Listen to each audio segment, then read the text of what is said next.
ঘন্টার আওয়াজ চোখে পড়তেই সেই ছোটবেলার স্মৃতি নাড়া দিয়ে উঠেছিল।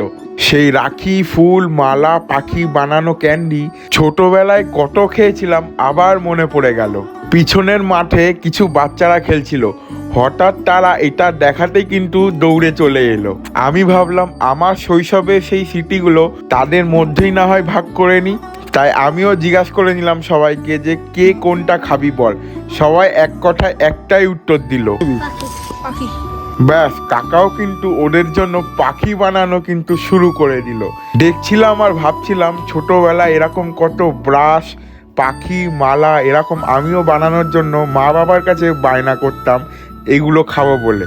ওরা কিন্তু এই ক্যান্ডিটা পেয়ে খুব খুশি হয়ে পড়েছিল, আর আমার সেটা দেখে খুবই ভালো লাগছিল।